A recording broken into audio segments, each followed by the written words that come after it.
देखो soil taxonomy की शुरू करते हैं अपन, एक दो पार्ट में से ख़त्म कर देंगे। आज देख लेते हैं सॉइल टैक्सोनॉमी में अपन को पढ़ना क्या है। देखो टैक्सोनॉमी तो अपन को समझते ही है ना, टैक्सोनॉमी क्या होता है ये बताने की ज़रूरत ही नहीं है अपन को।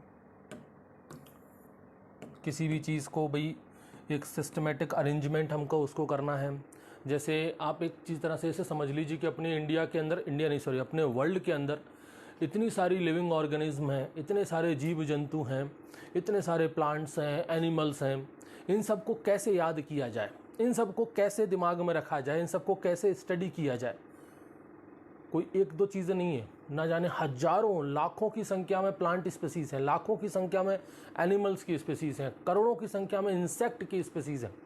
इन सबको आप कैसे याद करोगे, कैसे इन सब चीज़ों को अच्छे से स्टडी कर पाओगे। एक सिस्टमेटिक तरीके से इनको हमें जमा करके रखना है। होता है ना भाई, आप लाइब्रेरी में जाते हो, अगर सभी किताबों को ऐसे एक साथ ढेर बना करके रख दें और आपको कोई किताब पढ़नी हो तो आप कैसे देखोगे यार ये कहाँ ढूंढूंगा मैं। लेकिन जब उन्हीं किताबों को हम प्रॉपर तरीके से सिस्टमेटिक तरीके से अरेंज कर देते हैं कि भाई ये एग्रोनॉमी का सेक्शन है, यहाँ पर एग्रोनॉमी की किताब मिलेंगी, उसमें भी हमने और सेक्शन कर दिए कि भाई इस एग्रोनॉमी में फर्स्ट सेमेस्टर की किताब यहाँ है, सेकंड की यहाँ है, थर्ड की यहाँ है। उसमें हमने और अच्छा कर दिया कि भाई ये आपका हिंदी मीडियम की है, ये इंग्लिश मीडियम की है। उसमें हमने और बता दिया कि ये ऑब्जेक्टिव सेक्शन है, ये सब्जेक्टिव सेक्शन है। इस तरह से चीज़ें आसान हो जाती हैं, चीज़ों को ढूंढने में आसानी होती है। तो आप ये कह सकते हैं कि भाई लाइब्रेरी में जो सिस्टमेटिक अरेंजमेंट हो रहा है किताबों का, जिससे हमें उन्हें सर्च करने में, उन्हें स्टडी करने में आसानी हो जाती है, वो क्या है, एक तरह का टैक्सोनॉमी है। ऐसे ही टैक्सोनॉमी एनिमल पे लागू होती है, जितनी भी एनिमल स्पीसीज़ हैं उनको प्रॉपर तरीके से हमको अरेंज करना है। ऐसे ही टैक्सोनॉमी आपकी प्लांट्स पर लागू होती है। ऐसे ही टैक्सोनॉमी सॉइल पर भी लागू होती है। अलग अलग तरह की सॉइल्स हैं, उनको भी प्रॉपर तरीके से स्टडी किया जाए, अलग अलग उनके ग्रुप बनाए जाएं। सबसे बड़ा ग्रुप किसे कहा जाए, फिर उससे छोटा, फिर उससे छोटा, फिर उससे छोटा, इस तरह से अरेंज कर देते हैं, एक प्रॉपर क्लासिफिकेशन बना देते हैं। वो क्या है, टैक्सोनॉमी।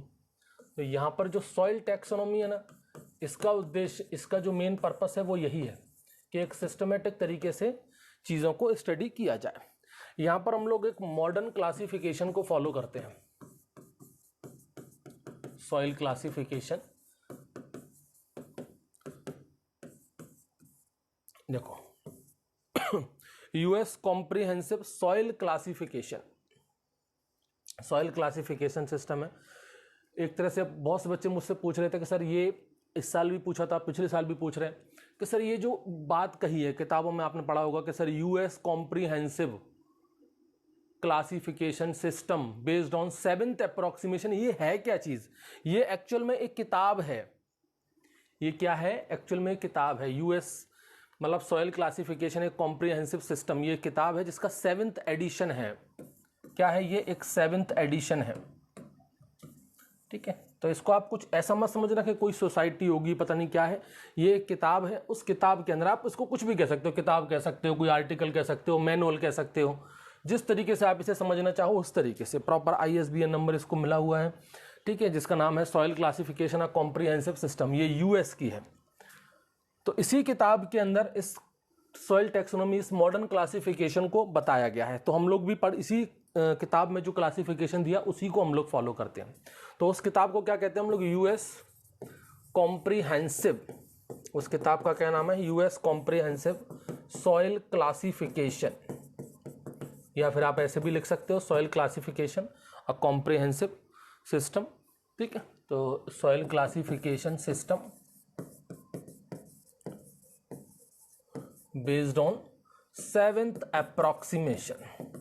ठीक है, कुछ बच्चों ने पूछा सर अप्रोक्सीमेशन क्या होता है। अप्रोक्सीमेशन को आप एक तरह से कह सकते हैं भाई ये 7th एडिशन है। जैसे कहते हैं ना भाई फर्स्ट एडिशन आ गया किताब का, सेकंड एडिशन, थर्ड एडिशन, एक तरह से आप कह सकते हैं कि ये उसका 7th एडिशन है, 7th वॉल्यूम है।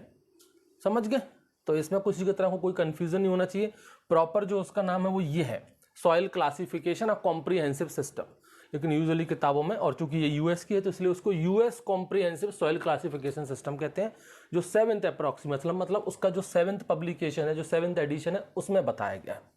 तो उसमें जो है आपका ये जो अप्रोक्सीमेशन है, या ये जो बुक है, ये जो आर्टिकल है, इसके अकॉर्डिंग अगर हम बात करें तो यहाँ पर टोटल 6 कैटेगरीज में इसको बांटा गया है। मतलब जो सॉइल है उसकी टैक्सोनॉमी को अगर आपको पढ़ना है तो हमको यहाँ पर 6 कैटेगरीज पढ़नी पड़ेंगी। वो 6 कैटेगरीज कौन कौन सी हैं और उसको अरेंज किया गया है हायर कैटेगरी और लोअर कैटेगरी से। जैसे कि यहाँ पर सबसे ऊपर आता है ऑर्डर, ठीक है। ऑर्डर के बाद फिर आता है आपका सब ऑर्डर, सब ऑर्डर के बाद फिर आता है आपका great group, great group, great group के बाद आता है आपका सब ग्रुप, सब ग्रुप, सब ग्रुप के बाद आता है फैमिली और फैमिली के बाद आता है सीरीज। तो ये देखो अभी 6 हो गए, 1 2 3 4 5 और 6। टोटल कितनी कैटेगरी हो गई भाई? 6 कैटेगरी हो गई। इसमें से सबसे ऊंची वाली, सबसे अपर क्लास वाली कौन सी है? ऑर्डर है। उससे सबसे नीचे वाली कौन सी है? सीरीज है। जैसे अपन प्लांट में करते हैं सबसे पहले क्या आएगा? किंगडम, इस तरह से जेनेरा, जो प्रीजेनेरा आता है, सबसे लास्ट में क्या आ जाती है? स्पीसीज आ जाती है। करते ना फैमिली, फैमिली के बाद क्लास, इस तरह की चीज़ें। ऐसे ही यहाँ पर आता है ऑर्डर, सब ऑर्डर, ग्रेट ग्रुप, सब ग्रुप, फैमिली और सीरीज। तो ये जो सीरीज है वो सबसे छोटी है, स्मॉलेस्ट यूनिट है, हम कह सकते हैं smallest unit of soil classification. तो सॉइल क्लासिफिकेशन की जो सबसे छोटी यूनिट होती है वो कौन सी होती है? सीरीज होती है। और एक बात और मैं आपको ध्यान बताऊं, कोई भी टैक्सोनॉमी वाला आप पढ़ लीजिए, ऊपर जो भी रहेगा ना वो आपका टॉप का रहता है, उसमें उतनी ही क्लासेस कम होती है, मतलब उसमें नंबर ऑफ इंडिविजुअल्स उतने ही कम होते हैं। जैसे सॉइल है, आप सॉइल में इंडिविजुअल तो नहीं होंगे, तो यहाँ पर जो सॉइल की टाइप्स हैं या कैसे अपन ऑर्डर है, जैसे कि ऑर्डर की बात करें तो यहाँ पर टोटल 12 ऑर्डर होते हैं। सॉइल ऑर्डर कितने हैं? टोटल 12 हैं। फिर सब ऑर्डर की बात करें तो लगभग 63 सब ऑर्डर हैं। और नीचे आएंगे तो ये जो संख्या है ना वो बढ़ती जाती है। जैसे ग्रेट ग्रुप है तो ग्रेट ग्रुप की अगर मैं बात करूं तो लगभग 240 ग्रेट ग्रुप है। फिर यहाँ पर संख्या हजारों में पहुंच जाएगी, यहाँ पर और ज़्यादा, सीरीज में और ज़्यादा, इस तरह से रहता है। जैसे मैंने कहा किंगडम प्लांटी, तो प्लांटी तो एक है, फिर उसके अंदर दुनिया भर की चीज़ें आती हैं। फैमिली आएगा, फैमिली के बाद फिर आपका जीनस आएगा, फिर स्पीसीज आएगा, उसमें बीच में ऑर्डर भी आ जाते हैं। तो जैसे जैसे हम नीचे जाते जाते हैं संख्याएं जो है वो बढ़ती जाती हैं। सबसे लास्ट में क्या आता है भाई? प्लांट की बात करें तो एनिमल बात करें तो स्पीसीज आती है। अब स्पीसीज में हजारों की संख्या में हो जाती है, जबकि शुरुआत एक से होती है। तो ये जो ऊपर वाली जो है ना ऑर्डर से लेकर के ग्रेट ग्रुप, ये आती हैं आपकी हायर कैटेगरीज में। ये आती है किसमें? हायर कैटेगरीज में।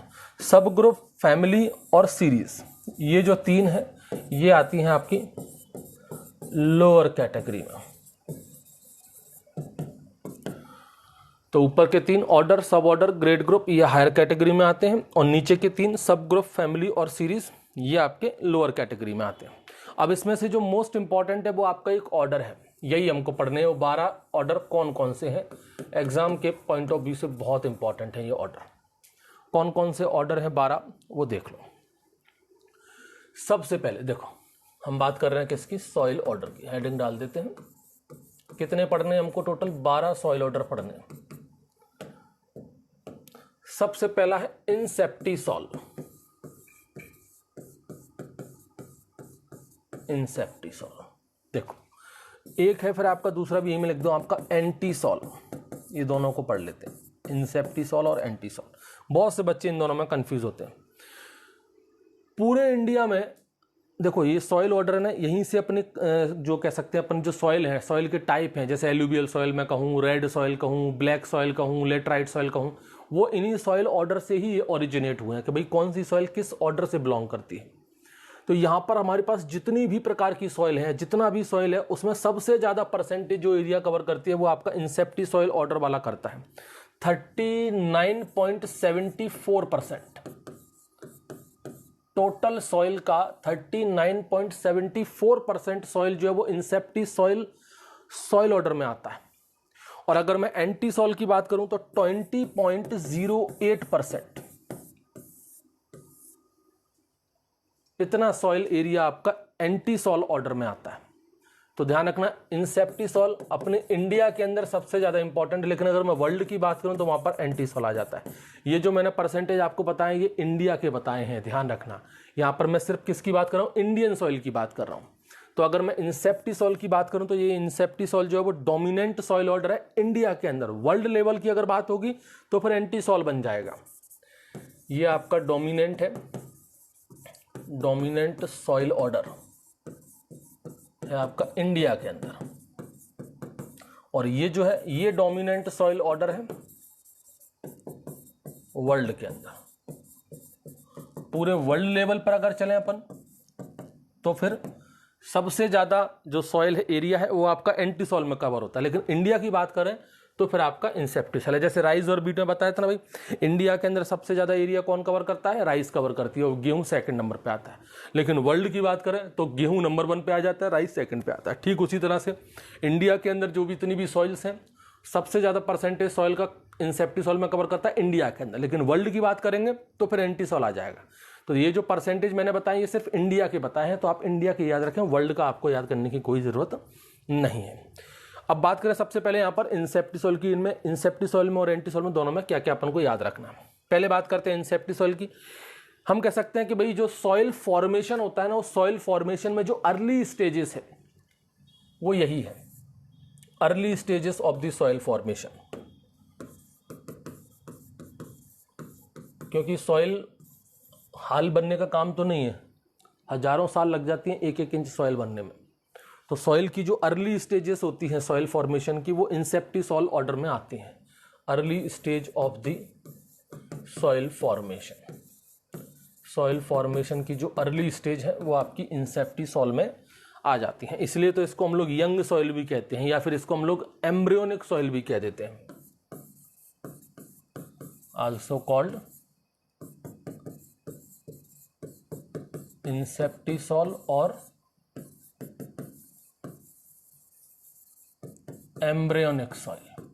सॉरी, इंसेप्टिसॉल तो कहते ही हैं यंग सॉइल,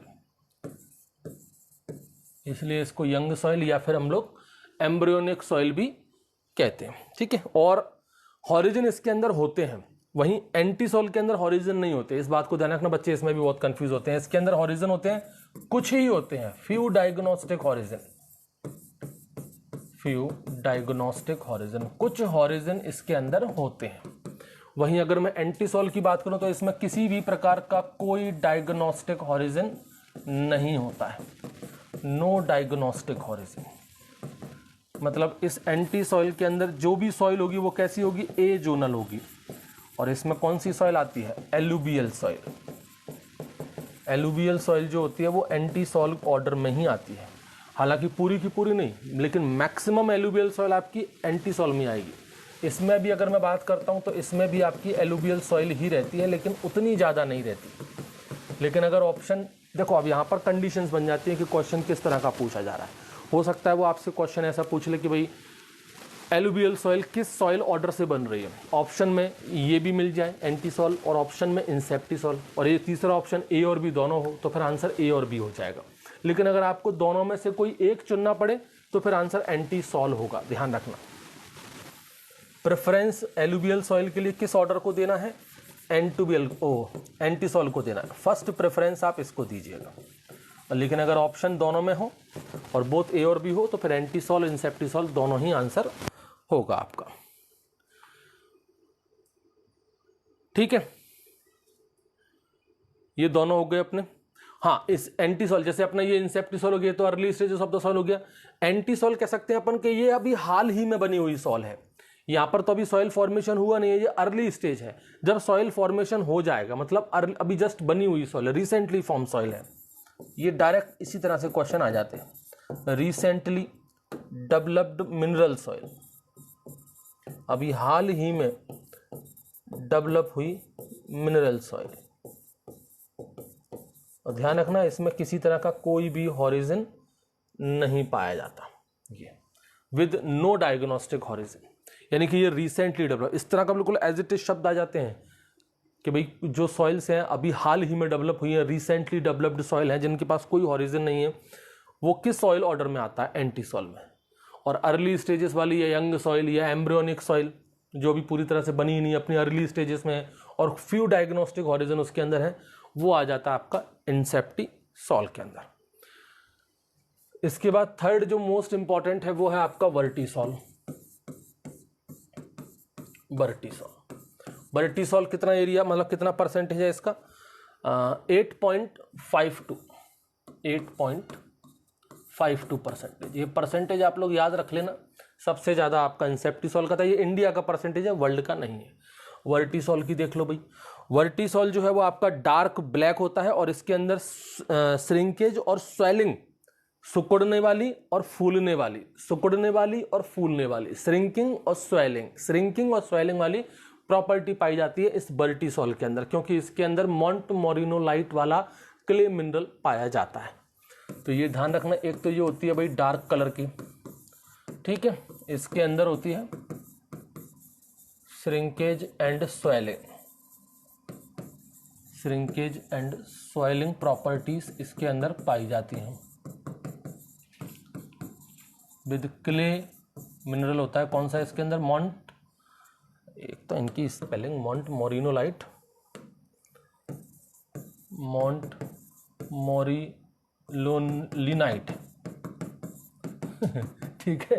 तो इसके अंदर क्ले मिनरल पाया जाता है मोंटमोरी, एक तो प्रोनाउंसिएशन पूरी जीभ मेरी लड़खड़ा जाती है, मोंटमोरिलोनाइट। आप लोगों का क्या आता है, ठीक है, बोल देना, ठीक है, कुछ भी मेरी जीभ लड़खड़ा रही है तो आप कैसे बोलोगे। मोंटमोरिनोलाइट क्ले मिनरल इसके अंदर पाया जाता है, जिसकी वजह से इसमें श्रिंकिंग और स्वेलिंग प्रॉपर्टी होती है। अब यहाँ से कुछ बातें आपको याद हो रही होंगी। Dark colour, shrinking, swelling property, ये किस तरह की सॉइल में होता है, ब्लैक सॉइल के अंदर होता है। यानी कि जो ब्लैक सॉइल होती है वो किस सॉइल ऑर्डर से ओरिजिनेट होती है, वर्टिसोल से। इस तरह के डायरेक्ट क्वेश्चन आ जाते हैं कि भाई एलुवियल सॉइल किससे होती है, तो वो एंटीसॉइल से। ब्लैक सॉइल किससे होती है, तो वो वर्टिसोल से होती है, ठीक है। और इसलिए ब्लैक सॉइल के अंदर भी श्रिंकेज और स्वेलिंग प्रॉपर्टी होती है, क्योंकि उसके अंदर भी मोंटमोरिलोनाइट उसके अंदर, लिनाइट उसके अंदर पाया जाता है। फोर्थ अगर हम बात करें यहाँ पर वर्टिसोल का, जाओ अल्टीसॉल, ठीक है। ये जरूरी नहीं है कि आपको एक सीक्वेंस में याद करने, आप चाहो तो अल्टीसॉल को पहले पढ़ो, उसको बाद में पढ़ो, कोई दिक्कत नहीं है। अल्टीसॉल की अगर हम बात करें तो ये है आपका लगभग 2.51%, टोटल सॉइल का 2.51% है आपका अल्टीसॉल। अल्टीसॉल के अंदर बेस जो होते हैं ना बहुत कम होते हैं, ये एक लो बेस सैचुरेशन है। क्वेश्चन आता है इसके ऊपर, ध्यान रखिएगा, IMP लगा लीजिए, लो बेस सैचुरेशन, बेस बहुत कम इसके अंदर होते हैं, बहुत कम, लो बेस सैचुरेशन, ठीक है। क्योंकि एक तो कहते हैं कि भाई इसके अंदर बहुत ज़्यादा एडवांस स्टेज में इसके अंदर वेदरिंग प्रोसेस होती है, due to the advance stage of weathering, advance stage में इसके अंदर वेदरिंग होती है, मतलब एडवांस स्टेज वाली वेदरिंग होती है, जिसकी वजह से इसमें बेस सैचुरेशन बहुत कम हो जाता है। ये डायरेक्ट आप एक तरह से मैं कहूँगा इसको रट्टा मार लेना, डायरेक्ट इसी पॉइंट पर क्वेश्चन आया हुआ है कई बार अलग अलग एग्जामों में। लो बेस वाली सॉइल जो होती है वो किस ऑर्डर में आती है, वो आती है आपकी अल्टीसॉल के अंदर। फिर उसके बाद पांचवा देखो आप, एक अल्फीसॉल, इसका परसेंटेज है 13.55%, ठीक है। अल्फीसॉल होती है हाई बेस सैचुरेशन वाली, ये लो बेस और ये होती है भाई आपकी हाई बेस, इसमें बेस ज़्यादा होते हैं। दोनों चीज़ों को अच्छे से मैं तो कहूँगा रट्टा मारना, समझना नहीं, इनको रट लेना बिल्कुल डायरेक्ट इन्हीं टर्म पे। ये जो शब्द लिखे ना, इन्हीं शब्द से क्वेश्चन उठते हैं। लो बेस वाला कौन सा अल्टीसॉल, हाई बेस वाला कौन सा है आपका अल्फीसॉल, ठीक है। हाई बेस से मतलब इसमें बेस रिच सॉइल होती है, मतलब बेस इसके अंदर ज़्यादा होता है, एसिड कम होता है, बेस ज़्यादा होता है। बेस समझ रहे हो ना, बेस का मतलब वही एसिड बेस वाला है, ये एल्कलाइन और एसिडिक वाली कंडीशन है, कहते हैं बेसिक है, एसिडिक है, तो बेस इसके अंदर कम होते हैं, इसमें बेस ज़्यादा होते हैं। यानी कि ये जो रहती है वो बेस रिच सॉइल है, बेस रिच सॉइल है, और ये जो होती है वो बेस पुअर सॉइल होती है, बेस पुअर सॉइल होती है। और क्या बताना है, बस अल्फीसॉल के बाद आ जाओ, पांच अल्फीसॉल हो गया। अल्फीसॉल के बाद आ जाओ आपका एरिडीसॉल। देखो एरिडीसॉल कितने परसेंटेज में, लगभग 4.28%, 4.28% एरिया में है एरिडीसॉल। एरिडीसॉल भी आपका हाई बेस सैचुरेशन वाली है, सॉरी ये नहीं है, ये आपकी मतलब जो एरिड क्लाइमेट है उनके अंदर पाई जाती हैं। जैसे कि अगर हम बात करें आपका जो वेस्टर्न राजस्थान वाला पार्ट है, जहाँ पर पूरी तरह से आपकी रेतीली वाली चीज़ें पाई जाती है वहाँ पर, तो ये बेसिकली कहाँ पाई जाती है? Found in the arid climate. अब आप यहाँ से कुछ बच्चे कह सकते हैं सर आपने किसी और में क्यों नहीं लिखवाया, ये क्लाइमेट वाला कौन सा किस में पाया जाता है? क्योंकि वहाँ से क्वेश्चन नहीं बनते, यहाँ से क्वेश्चन बन जाता है, इसलिए मैं इस चीज़ को लिखा रहा हूँ कि एरिडी सॉइल जो है वो आपका एरिड क्लाइमेट में सबसे ज़्यादा पाया जाता है। और इसमें बेसिकली आपका सॉल्ट एक्यूमुलेशन ज़्यादा होता है सरफेस पर, salt accumulation on the surface, soil surface पर सॉल्ट का एक्यूमुलेशन ज़्यादा हो जाता है एरिडी सॉइल में। एरिडी सॉइल के बाद अपना सातवां देखो एक पोडोपसॉल, यस एस इसके अंदर कॉमन है, ठीक है। ये भी आपकी मिनरल सॉइल है, इसके अंदर सेस्टियोक्साइड और ह्यूमस बहुत ज़्यादा होता है। ये है आपकी मिनरल सॉइल, या कह सकते हैं अपन जो मिनरल सॉइल्स हैं वो भी ठीक है इसके अंदर विद दी हाई, दो शब्द हैं यहाँ पर, इन दोनों को याद रखना। एक तो है सेस्टियोक्साइड जो कि मैं आपको बता चुका हूँ पहले क्या होता है, और दूसरा है आपका ह्यूमस।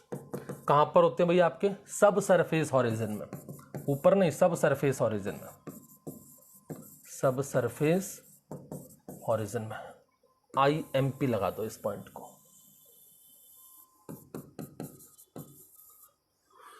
पोडोपसॉइल के अंदर, ठीक है, कह सकते हैं पोडोसॉइल के अंदर यहाँ पर सब सरफेस हॉरिजन में सेस्टियोक्साइड और ह्यूमस का ऑरिजन हो जाता है, वो एक्यूमुलेशन हो जाता है। आठवां हम बात करें मॉलीसॉल। मॉलीसॉल, मॉलीसॉल बहुत कम है, 0.40% के समथिंग ही है। ये आपके अदर में आ जाते हैं, ठीक है। इनके परसेंटेज मैंने किसी किताबों में देखे नहीं, इनके परसेंटेज मुझे एक्यूरेट किताबों में दिए हुए हैं, इसलिए मैंने बता रहा हूँ आपके इनके परसेंटेज कहीं नहीं, क्योंकि ये जो सोडोपसॉल है अपने इंडिया के अंदर यूजुअली होती नहीं है। सोडोपसॉल अभी दो और बताएंगे, एक जेलीसॉल है आपका, ठीक है। तो ये मॉलीसॉल, इसका परसेंटेज है बहुत कम, अपने इंडिया के अंदर पाया जाता है, 0.40% है। ये सॉफ्ट सॉइल जो होती हैं यूजुअली ग्रास लैंड वाले एरियाज में, जहां पर ग्रास लैंड वाला वेजिटेशन होता है वहां पर, ठीक है। और ये मॉलीसॉल जो है ये भी बेस रिच है, यहाँ पर भी बेस काफ़ी ज़्यादा पाया जाता है, बेस सॉइल होती है, मतलब बेस रिच सॉइल यहाँ पर होती है। अब कैसे कहें कि भाई कौन सी ज़्यादा? इसमें जो बेस है ना वो 50% से भी ज़्यादा है, जबकि पहले जो मैंने आपको बताया था बेस रिच, ये बेस रिच इसमें 35% से ज़्यादा होता है, और यहाँ पर 50% से भी ज़्यादा बेस रिच होती है। कौन सी? मॉलीसॉल। मॉलीसॉल कितनी? 8 हो गई अपनी। 8 के बाद फिर अपना आ जाओ नौवा ऑक्सीसॉल। ऑक्सीसॉल देखो, ऑक्सीसॉल हम कह सकते हैं कि फर्टिलिटी इसकी बिल्कुल ख़राब होती है, पुअर फर्टिलिटी वाला है ये, poor in fertility, poor in fertility, fertility इसकी बहुत ज़्यादा ख़राब है। दूसरा, बहुत ज़्यादा हाईली वेदर्ड होती है ये, highly weathered in the world, highly weathered soil in the world, ठीक है। ध्यान रखना उस बात को जो मैंने अभी बताई थी, एक तो एडवांस स्टेज वाली वो अलग है, हाईली वेदर्ड वाली आपकी ऑक्सीसॉल अलग है, ठीक है। एक तरह से हम कह सकते हैं कि भाई फर्टिलिटी में पुअर्ड है, पूरी तरह से वेदर्ड हो चुकी है, कह सकते हैं अपन केमिकली डिग्रेड है, केमिकली डिग्रेड सॉइल है, बेकार है, केमिकल से बेकार हो चुकी है। 10वां लिखो भाई मोस्ट इंपॉर्टेंट, हिस्टोसॉल। हिस्टोसॉल, हिस्टोसॉल से बड़ा एक क्वेश्चन पूछा जाता है कि भाई कौन सा सॉइल ऑर्डर है जिसमें सबसे ज्यादा ऑर्गेनिक मैटर पाया जाता है, तो वो आपका हिस्टोसॉल है। ऑर्गेनिक मैटर काफी ज्यादा होता है, रिच होता है, काफी ज्यादा से मतलब कितना होता है? 20% से भी ज्यादा। ऐसी सॉइल जिसमें 20% से ज्यादा ऑर्गेनिक मैटर होता है वो हिस्टोसॉइल है। जबकि आपको पता है हमारी इंडियन सॉइल के अंदर केवल 5% ही ऑर्गेनिक मैटर, यानी कि जो हिस्टोसॉइल भी हमारे इंडिया के अंदर नहीं होती है, ठीक है। इस हिस्टोसॉल को हम और भी कई नामों से जानते हैं, जैसे कि इसको हम लोग बॉग भी कहते हैं, ठीक है, इसको मूर्स भी कहते हैं, इसको पीट भी कहते हैं, इसको मक भी कहते हैं, मक एक नाम है, मक। 10 हो गए भी। अब देखो दो और हैं आपकी, एक है 11वीं 12वीं, 11वीं है आपकी, 11th है आपकी एंडीसॉल। एंडीसॉल, ठीक है, ये एक जैसे शब्द लग रहे हैं आपको, ध्यान रखना, अल्फीसॉल, एरिडीसॉल, एंडीसॉल, और 12th आप देख लो जेलीसॉल। जेलीसॉल, ठीक है, ये दोनों ही अपने इंडिया में भी नहीं है, ये भी अपने इंडिया में नहीं पाई जाती है, एक एंडीसॉल और दूसरी जेलीसॉल। एंडीसॉल जो होती है वो बेसिकली वहाँ पाई जाती है जहाँ पर वॉल्कानो निकलते हैं, ज्वालामुखी जहाँ पर ज़्यादा होते हैं। तो ये एंडीसॉल जो होती है वो बेसिकली कहाँ पर डेवलप होती हैं, वॉल्कानिक वाले रीजन्स में, या कहें अपन डेवलप्ड फ्रॉम दी वॉल्कानिक ऐश, वॉल्कानो से निकलने वाली जो राख होती है उससे बनती है एंडीसॉल। ये इंडिया के अंदर यूजुअली नहीं पाई जाती। फिर एक है आपकी जेलीसॉल। ये जेलीसॉल को ध्यान रखना, सॉइल ऑर्डर जो मैंने आपको 12 बताए हैं ना, उन 12 में बहुत पहले ये 11 हुआ करते थे। तो यहाँ पर जो रिसेंटली नया ऐड हुआ है 12वां, वो कौन सा है, जेलीसॉल है। तो ध्यान रखना ये रिसेंटली इंट्रोड्यूस्ड है, ठीक है, मतलब अभी 13वां कोई आया नहीं है, क्योंकि उसकी ढूंढ मतलब कह सकते हैं उसकी डिस्कवरी या उसकी खोज अभी तक नहीं हुई है। 12 ही सॉइल ऑर्डर है। तो 12वां जो कौन सा है वो कौन सा है आपका, जेलीसॉल है। कह सकते हैं कि भाई ये इन सब में सबसे छोटा नया पैदा हुआ यही है आपका जेलीसॉल, न्यू वन यही है, रिसेंटली इंट्रोड्यूस्ड है आपका जेलीसॉल, ठीक है। ये बेसिकली कह सकते हैं अपन, इसमें क्रायोटर्वेशन होता है। आप कहोगे सर ये क्रायोटर्वेशन, ये नई चीज़ क्या है, क्रायोटर्वेशन। क्रायोटर्वेशन बेसिकली हम कहें कि फ्रॉस्ट चर्निंग एंड मिक्सिंग होती है बर्फ की वजह से। अपने इंडिया के अंदर तो नहीं है, लेकिन हम ये कह सकते हैं कि हमारे जो हिमालय हैं, जो भी हमारे पास जो छोटा सा एक एरिया हमारे पास नॉर्थ है जहीं पर बर्फबारी होती है, तो वहाँ पर बर्फ के नीचे ये सॉइल ऑर्डर हो सकता है। मतलब बर्फ के नीचे जो मिट्टी दबी हुई है वो इस सॉइल ऑर्डर की है, जेलीसॉल की है। अब बर्फ तो हिमालय से हमने कभी उठा करके देखी नहीं तो वो तो जब तक बर्फ वहाँ पर रहेगी तब तक ही इसकी डिस्कवरी, या तो वहाँ से बर्फ कभी हटे, जब बर्फ हटेगी तो इस सॉइल का कभी यूज़ किया जाएगा। तो कहते हैं कि भाई हमारे इंडिया के अंदर तो वैसे नहीं है, लेकिन अगर हिमालय में इन चीज़ों को देखा जाए तो वहाँ पर ये सॉइल ऑर्डर हो सकता है।